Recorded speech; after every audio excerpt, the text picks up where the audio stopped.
What's up, class? Mr. Tomei here. Today is Tuesday, March 24th.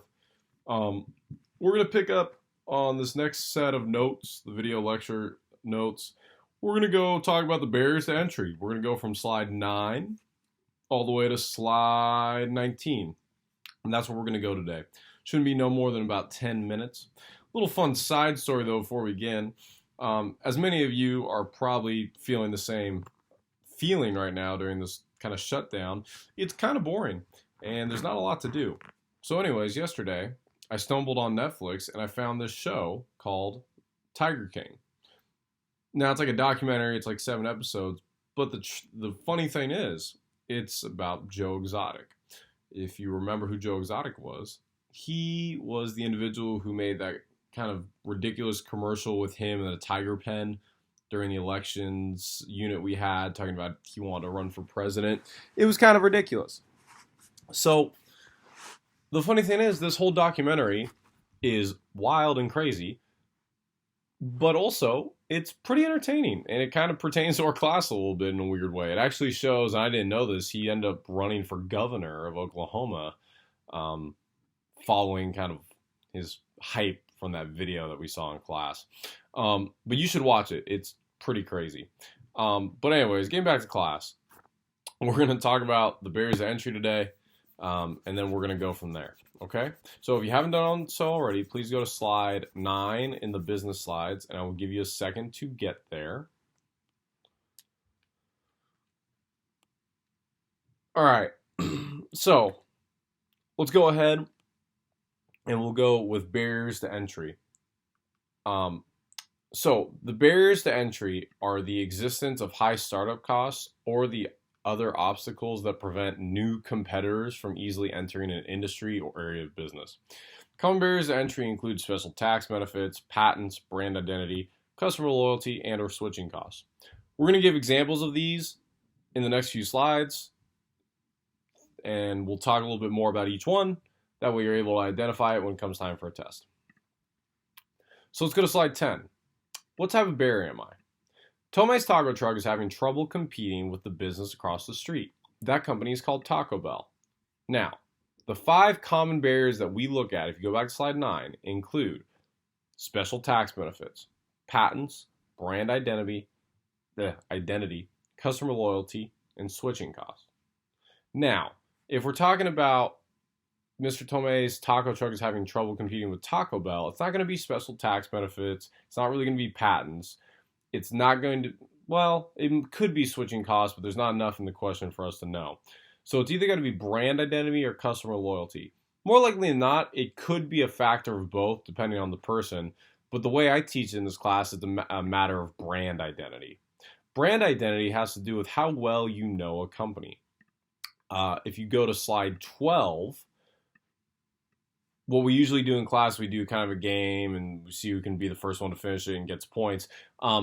Is on slide 12 shows you 36 different company logos, some of which you probably know off the bat, but others, I'd be surprised if you did know. And so brand identity is important because brand identity gives you the idea of a certain expectation. When you see the golden arches, that M, the red and yellow of McDonald's, you know exactly what to expect. You know what they have on the menu. They know what the inside is going to look like. You have an idea of what it's going to taste like wherever you are in the country. You know about how big it's going to be, what it's going to smell like, how the fries are going to feel. Like, you know what that is. You know for a fact the ice cream machine is probably not going to be working. You know these things. You don't know that about Tomei's Taco Truck. And that gives these major multinational, international companies a leg up on smaller business because they have a larger brand identity and a larger presence. Brand identity is important. It definitely impacts how people navigate and choose to spend their money. Okay, let's go to slide 13. Mr. Tomei has a brand new idea. He wants to make a phone that has a touch screen. You can play games and music on, and you can get online too. Seems like a great idea, right? Where have I heard this before? A phone with touch screen? What could that be? Oh yeah, it's already been invented. Okay, so this is going to be a patent issue. All right. This actually played out in real life. If you go to slide 14, Apple versus Samsung. Take a second to watch the video, actually. It's pretty interesting. It shows you kind of the back and forth between Apple and Samsung, kind of how they have this rivalry and how it actually came to copyright issues and legal issues. So this is a barrier to entry that affects a lot of people. You know, it's like a lot of people come up with a really cool idea and then they find out it's already been created. Yeah, well, you're gonna have trouble starting your business. Okay, let's go to slide 15. Mr. Tomei wants to start a phone company called Hotline Bling. Mr. Tomei has top-of-the-line flip phones at great deals for people who switch from Verizon and AT&T. Maybe the deals are really great, and maybe I want to be like hipster, you know, cool, and like get a flip phone. Well, the problem is, a lot of times, especially with phone companies, you get locked into contracts, and so you're not going to be able to switch. So this barrier to entry is going to be a switching cost. If you go to slide 16, those are my boomer memes. Eat. Yeah, that guy switched up. But switching costs affect how people do business. Phone, cable, internet, gym memberships work this way, is they try to lock you into contracts. Because the deal is, if you're locked in a contract, you typically have to serve out and honor that contract. So a lot of times phone contracts, like for Verizon, it's like a 2-year contract, and you're on that contract for 2 years, and you pay a certain amount per month, etc. Now, let's say after a year, I get tired of Verizon and I want to switch to the Tomei Hotline Bling, Mr. Tomei phone company. Well, the problem is Verizon says, sure, you can do that, but you are breaking the contract, and so we have to financially penalize you. And the penalty from that, you know, fine of breaking the contract might be more money than just, you know, if you add it all up, than just staying on the contract for the rest of the year and then waiting to switch. Gym memberships work the same way. If I went to Crunch, and let's say Crunch cost me $100 a year, and I sign a contract, and I start going to the gym in January, and I'm like, I'm tired of this. I don't want to do this anymore. I want to go to another gym. Well, the problem is I've already paid the gym membership. I'm locked in. I'm paying for the whole year. You know, it's going to be $100. I'm kind of trapped. I can just burn that money and sure, go to another gym, or I can suck it up and stay at the gym and keep doing my business there. And that keeps me going in the doors. That maybe has me buying shirts or buying, you know, protein shakes or whatever else is there. It keeps their business in the doors, and that's what they want. And that's the point of like the contractual obligations. Let's go to slide 17. So what type of barrier am I? Mr. Tomei wants to create a burger joint to compete with Val's. However, people love Val's.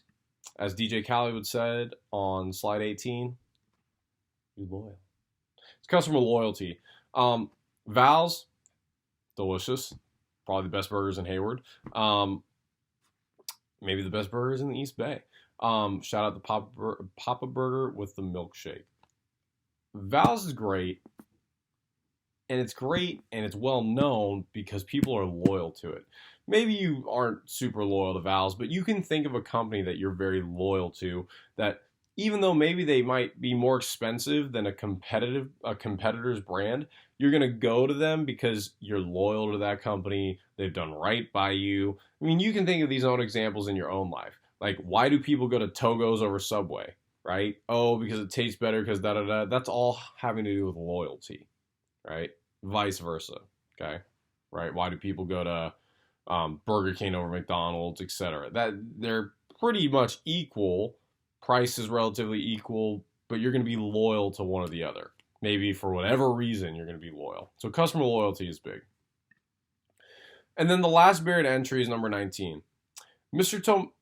Tomei wants to create a gas company, and it's called Tomei Gasoline. The government, however, charges Mr. Tomei $1 million for every gas shop I open. Well, that's going to be a problem because if the taxes are so high on these type of businesses that I want to open, maybe I'm not making a profit. And if I'm not making a profit, I'm not going to go into business. There's no point in me doing that. So this barrier to entry is going to be like a special tax benefit. And you'll see this a lot with people that want to open up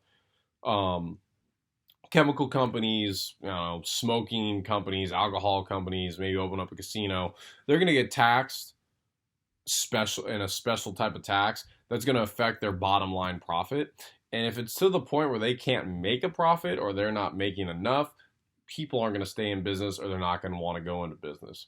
So that's the last barrier to entry. Now, on the test that you'll have after 2 weeks from now or so, you'll be presented these questions. You'll have to identify what barrier to entry it would be. So again, use this video, use the notes. As always, if you have questions, ask me. Hope you watched that Tiger King thing because that was wild. If you have any questions, let me know. And I will post the next video probably tomorrow. Take care.